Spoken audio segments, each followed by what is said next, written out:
Sedaj že vemo, da lahko sile povzročijo spremembo hitrosti, spremembo smeri gibanja ali pa spremembo oblike.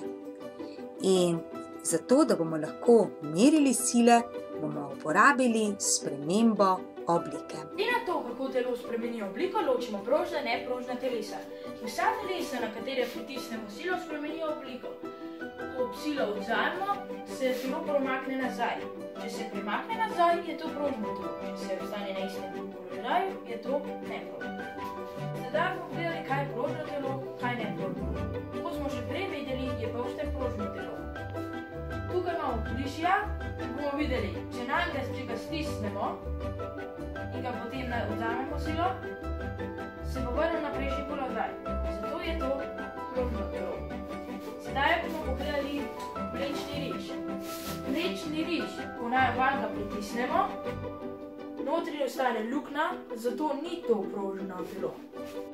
Imamo pa tudi telesa, ki so do neke mere prožna, in to je recimo les.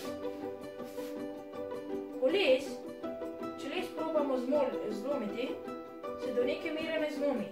Če pa pri njega delujemo s preveliko silo, se zlomi. To je to, ki je vmes. Prožno telo je tudi vzmet v pištoli. Ko pištolo ustrelimo, vidimo, da se vzmet vrne na prvotni položaj. Prožno telo je tudi elastika z telovadbo. Tudi če zelo močno silo vlečemo, se bo vrnila na prvotni položaj. Če se prožna telesa vedno znova vrnejo na prvotni položaj, bi lahko prožno telo uporabili kot merilnik sile. O tem je razmišljal že Hooke, danes pa bo to preizkusil tudi naš Jon. Telesa so različno elastična. Tako, tiste, ko so bolj elastične, se lažje raztegnejo, tiste, ko so pa manj elastična, se pa težje raztegnejo. Koliko se elastika raztegne, je odvisno od tega, s kolikšno silo delujemo nanjo. Torej, če delujemo večjo silo, se elastika bolj raztegne. Če delujemo manjšo silo, se elastika manj raztegne. Sedaj bomo elastiko merili, da jo bomo lahko uporabljali za silo mer. Rabimo imeti nekakšen uteži. Lahko uporabimo tetrapak mleka, ker vemo, da je 1 liter mleka enako 1 kila. Vzamemo 1 liter mleka in ga damo v vrečo in počakamo, da se silomer umiri. Vzamemo listek za 1 kilogram oziroma 10.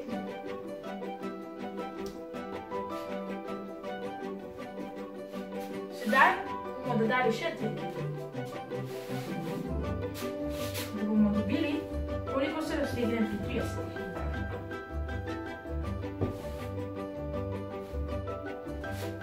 Pogledamo, da to pride in ga nalepimo. Dodali bomo tudi še 2 kg mleka, torej 50 ml. Bilo vse skupaj notri.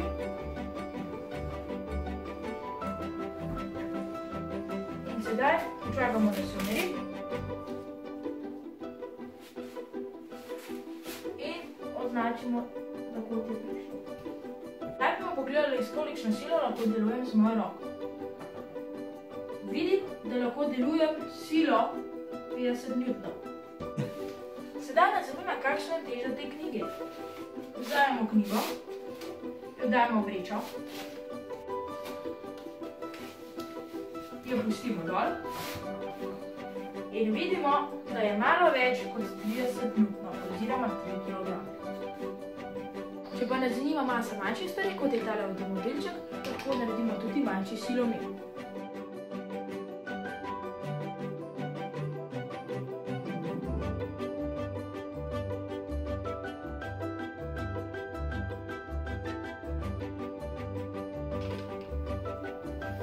Vidimo, da je masa avtomobilčka večja od 100 gramov. Jonu je uspelo narediti preprost silomer, ker pri tej elastiki raztezek ni bil čisto premo sorazmeren z utežjo, ki smo jo postavili gor, silomer ni bil najbolj natančen, ampak približno je lahko tehtal stvari tudi za njim.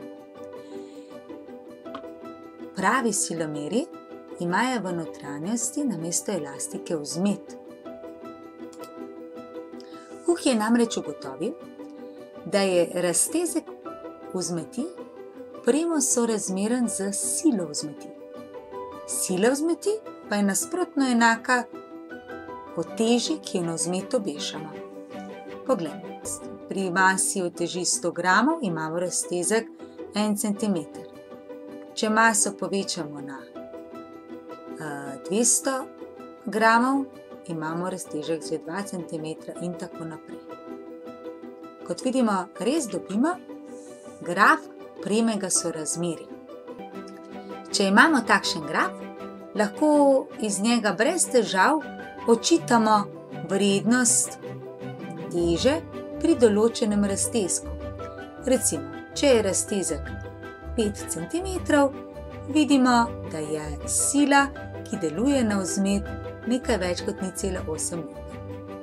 Prav tako lahko napovemo, kakšen bo raztezek pri določeni sili. Recimo, pri sili 4 N bo raztezek 15–16 cm. Hookov zakon torej govori o tem, da sta sila in raztezek premo sorazmerni količini.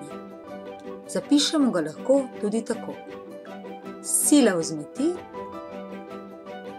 je enaka koeficientu vzmeti krat raztezek.